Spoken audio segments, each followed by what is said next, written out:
और एक और बड़ी खबर, जंग का वैश्विक अर्थव्यवस्था पर बड़ा असर पड़ रहा है। दुनिया भर में जंग की वजह से ऊर्जा संकट पैदा हो गया है। 40 से ज्यादा देशों में ऊर्जा सुविधाओं में भारी कमी दर्ज की गई है। 11 मिलियन बैरल प्रतिदिन सप्लाई दुनिया में कम हो गई है। इसीलिए कई देशों में लॉकडाउन जैसे हालात हैं। कई देशों में ऊर्जा का संकट पैदा हो गया है।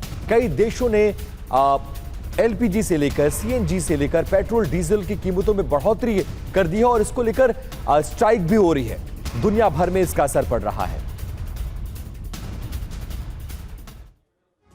तो दुनिया भर में असर तो हो ही रहा है। ईरान से जंग, ऐतिहासिक ऊर्जा संकट, जिसकी अलग अलग तस्वीरें भी सामने आ रही हैं। ये देखिए, दो तस्वीरें आपको दिखा रहे हैं। युद्ध का बड़ा असर देखने को मिल रहा है। ये तस्वीर आपके सामने है और दूसरी तस्वीर भी आप देख रहे हैं। दुनिया भर में ईंधन की कमी बढ़ती हुई देखने को मिल रही है।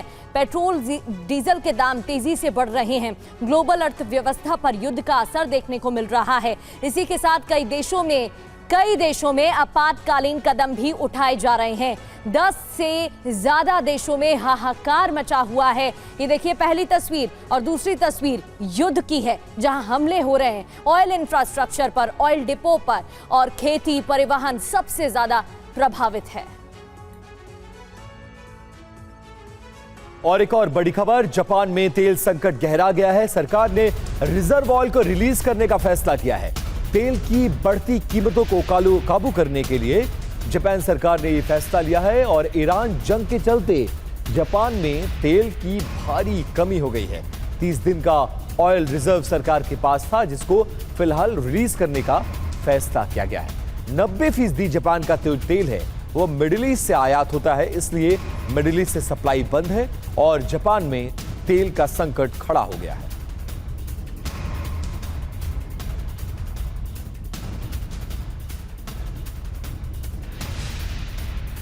जंग का अंजाम दुनिया में त्राहिमाम। जिस तरीके से तस्वीरें सामने आ रही हैं, साफ है यही लग रहा है। फिलीपींस की बात करें तो राष्ट्रीय ऊर्जा आपातकाल यहां पर लगा दिया गया है। ये कदम उठाए जा रहे हैं अलग अलग देशों में।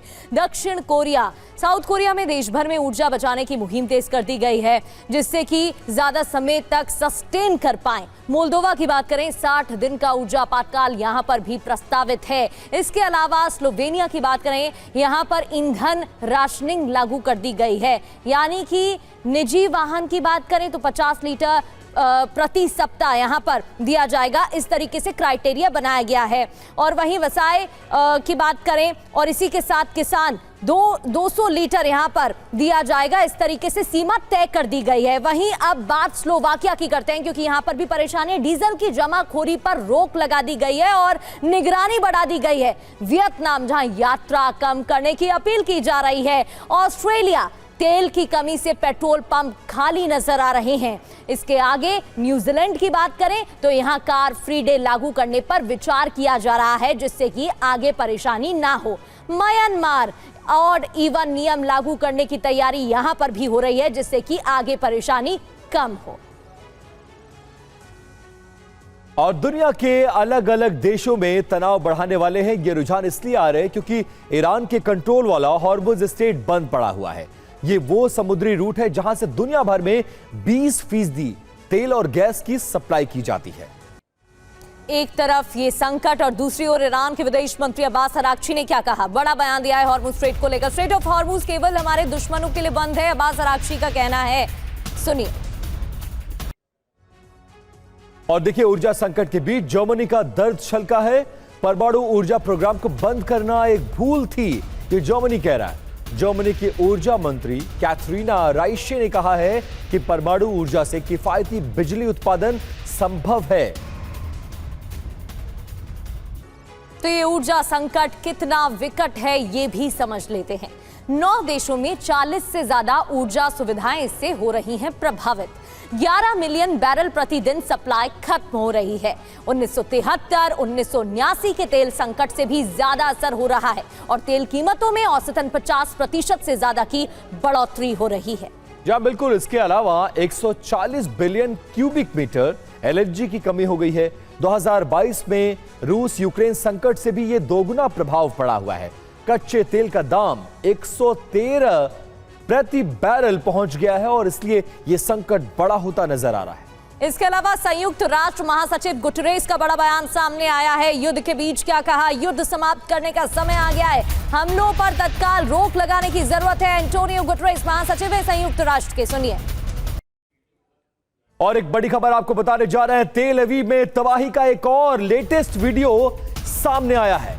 ये देखिए, लाइव वीडियो आपको दिखाने जा रहे हैं। लगातार ईरान तबाही मचा रहा है तेल अवीव में, और ये उसकी एक मिसाइल तेल अवीव के एक कॉलोनी में आकर, एक रिहायशी इलाके में आकर गिरती है और एक कार के पिछले हिस्से से टकराती है और कार हवा में कैसे गोते लगाती है, जरा ये देखिए।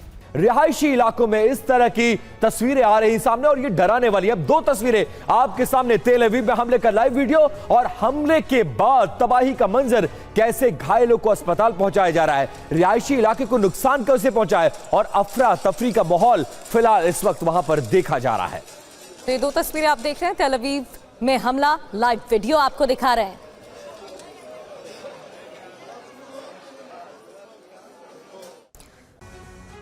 और ईरान पर हमलों के बीच इजरायल का मिशन लेबनान तेजी से आगे बढ़ रहा है। दक्षिणी लेबनान पर ताबड़तोड़ हमले का सिलसिला जारी है। बफर जोन का विस्तार करने के लिए इजरायल लितानी नदी से आगे तक के इलाके को खाली करवा रहा है। इमारतें, सड़कें और पुल को तबाह कर दिया गया है, लेकिन लगातार हमलों के बीच भी हिजबुल्लाह जंग में टिका हुआ है और इजरायली सेना पर पलटवार कर रहा है। नेतन्याहू ने कहा है कि हम लेबनान में स्थिति को मौलिक रूप से बदलने के लिए हर मुमकिन कोशिश करने के लिए प्रतिबद्ध हैं। इजरायल दावा कर रहा है कि अब तक 700 हिजबुल्लाह लड़ाके मारे जा चुके हैं। लेबनान का दावा है कि अब तक 1000 से अधिक लोगों की मौत हो चुकी है। लेबनान में इजरायली हमलों की वजह से 3000 से अधिक लोग जख्मी हैं। लितानी नदी पर कई पुल नष्ट कर दिए गए हैं। लितानी के इस पार के इलाके खाली हो रहे हैं। लेबनान के 14% इलाके को खाली कराया जा रहा है।